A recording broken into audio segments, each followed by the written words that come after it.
Hello everyone, welcome to the new episode of Professionals Unplugged. I am your host Utkarsh Shukla. Let me introduce you to my guest, Kirsten. Kirsten, thank you so much for accepting the invite. Thank you very much, Utkarsh, for inviting me to this session and look forward to having a great conversation with you. I hope the same. So let's begin with your questions. Can you please introduce our audience about yourself, like who you are, what work you do, anything you want to talk about yourself? No, of course, of course. So my name is Kirsten Westholter, maybe a little bit difficult name, originally from the Netherlands, but I started working in the UAE in Dubai in 2015, moved to Dubai in 16. And my background is very much in change management, business transformation, and maybe professionally, talking a little bit about that, I did quite a lot. I come from corporate as a consultant as well. But here in Dubai, I've worked in the fintech industry, later started my own company, Rising Phoenix, focused on change management, process improvements. And fast forward, I am also a co-founder of a company which uses artificial intelligence in their process. Stepped a little bit back last year, started my new company again, KW Transformations, which stands for, okay, it's my first and last name, but also for knowledge and wisdom. And recently, I also started a new venture together with two other people called Trade Mission, very much focused on organizing trade missions to our region here. So, for instance, UAE and Saudi. But also back the other way around, outbound to, for example, the Netherlands, but maybe any other country. That's pretty awesome. Can you just enlighten us on transformation? What you mean by transformations or helping companies in the transformation? Like if I can see your current company as well as KW Transformation. So what does transformation stands for right now or how it Of happens? course. No, of course, of course. So my big focus at the moment is on business culture and leadership transformations, which actually means helping companies to, for instance, become like more efficient, but within their whole value system. Also helping employees like having their voice, but also developing the whole strategy around, for instance, culture, but also definitely around diversity, equity, inclusion, and don't forget the belonging there. So that is a big chunk. But if you go back, it's actually all about three things. If we talk about transformations, it's always about the processes within an organization. It's about the systems. So what are you using also as IT structure, for instance? But the third component for me is always the most important one, the people. Without the people, a business can't be successful, and you also really need the people to stand out and to be, to gain your successes. That's pretty awesome. I think most of the companies they face this problem where employees are going there just for wages, right? And not and doing this job and taking this as a job rather than following it as a passion or where they're enjoying their work, right? So, what according to you is the main concern right now that you guys are trying to solve, and what is that one point that you think can be improved? That's a very good question, of course. What I do see in the market is actually the market really changed. Like if I look at you, you are already from another generation than I am. Back with my generation, I think it was very common to stay and work for maybe one company, a couple of companies during your whole like lifespan. That is something we don't see anymore. Of course, you see more flexibility, but I think also people like yourself are more, they're asking way more questions. And it is very, very important to stick to values that also companies, if they promise, for instance, that they are handling equality within their company, or if they say we are using sustainable practices, that they're really doing it. because right now with all the social media, people will almost slaughter them if that's not going to happen, and they will definitely leave the company. So of course, still I see that salary is an important factor, but definitely, as you also say, that passion part and stick to the values is important. So if you want an answer to your question, I would actually also say helping these companies to live their values, to help setting and ingraining that culture. And what is the challenge? I would say different parts of the world require also different solutions. And definitely in parts of the world where we are working together with different nationalities, it is very important to understand also background of people and their own cultures, and making these voices heard as well, because not everyone reacts the same. And if we don't understand that, how can we have that structure together in a company? So I would say that is still a challenge. And at the moment, what you do see is lots of people still, if they see things are not progressing in a company, they quickly look and to try and find another challenge elsewhere. They don't try to sort it because there are other opportunities as well. So you do see in the market a lot of people leaving.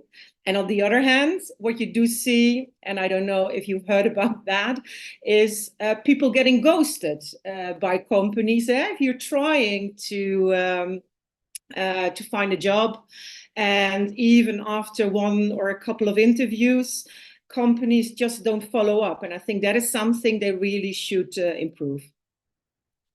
That's pretty awesome. I think you have covered most of the points that I thought that I think that people might face while working in a corporate world. Like there is a difference between different countries, and every country have their own culture. Like there is a great shift if you go from eastern side to the western side, right? So that is also pretty much Absolutely. important to maintain the same as you mentioned.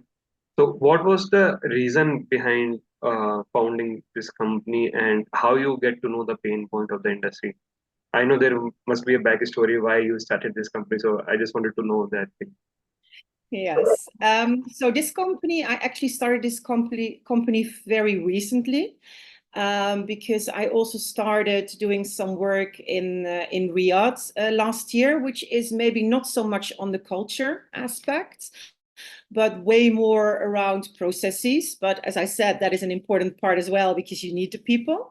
And of course, I don't know if you know the background here in the UAE. So if you work somewhere and you're not part of a company or not an employee, you need to start your own part. And I actually wanted to do it again. I did have my own company just on my own. I call it my one woman show. And that was prior to COVID. And it was called Rising Phoenix. And I was practically doing something similar.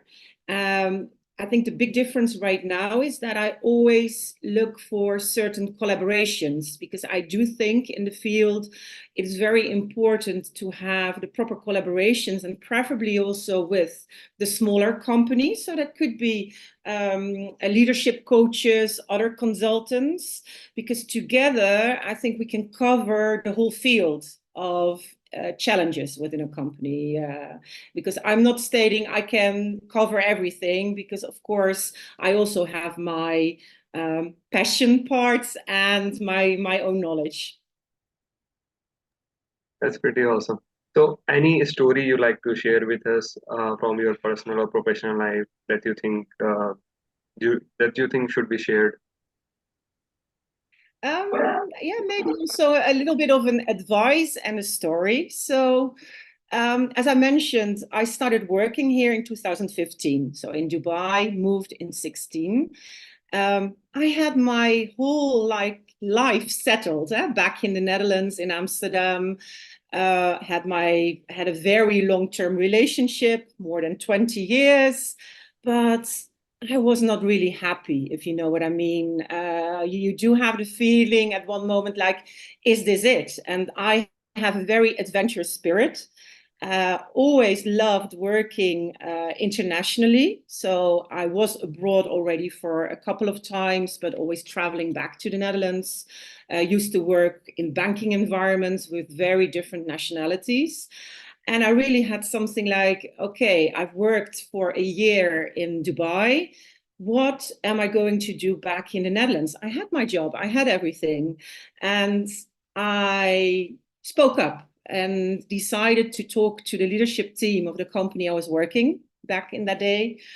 And they told me, why don't you just go back to Dubai and see what you want to do? Maybe you want to set up something for us. Maybe you want to do something yourself. Well, fast forward, I bumped into someone I knew from the past. I took a job in Dubai, maybe not the best match, but it's a start. And the reason why I'm telling this is I do believe in dreams. I do believe in if people are not happy, have a feeling I want to do something else, that it is possible as long as you, I would say, also develop your resilience, be flexible, because if route A is not working, you need to have other options as well. And maybe in addition to that, again, I would say it doesn't matter how young or old, I don't even like to talk about age, but it doesn't matter like what your age is. I was over 40 when I started my own company here.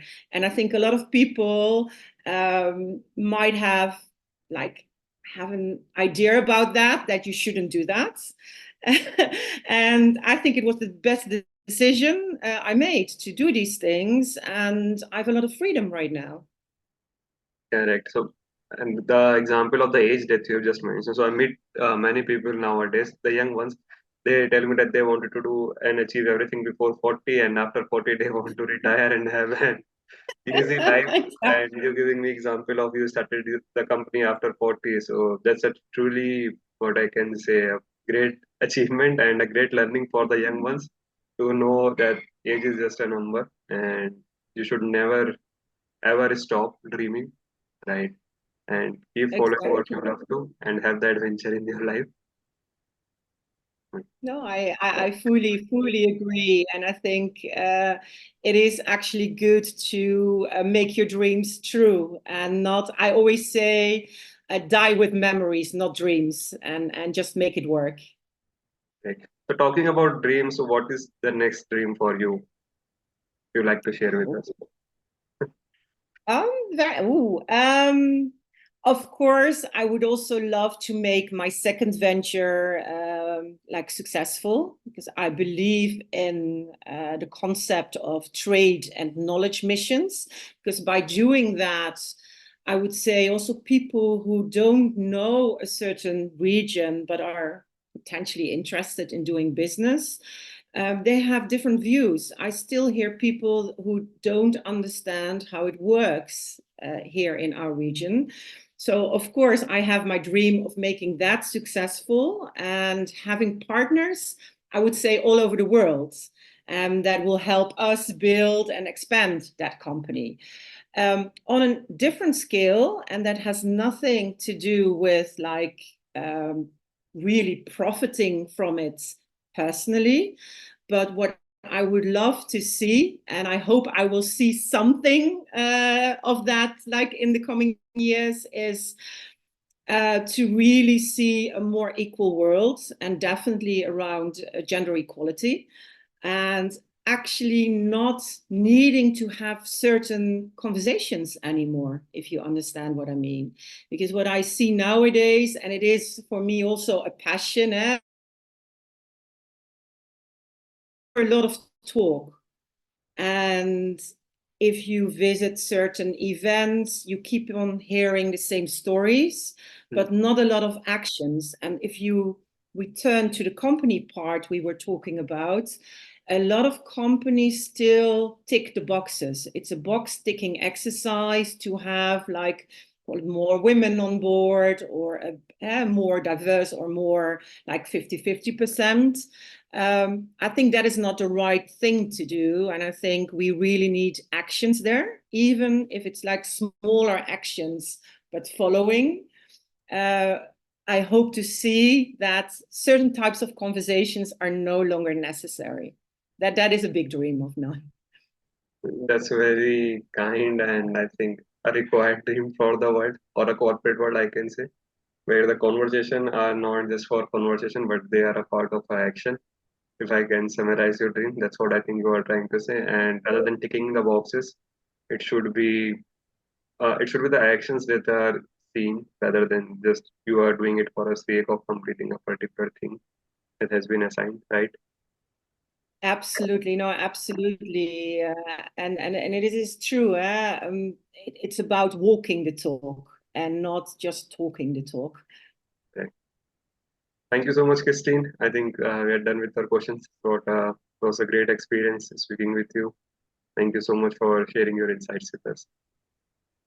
Thank you very much for having me and for having the opportunity to share my insights. Thank you.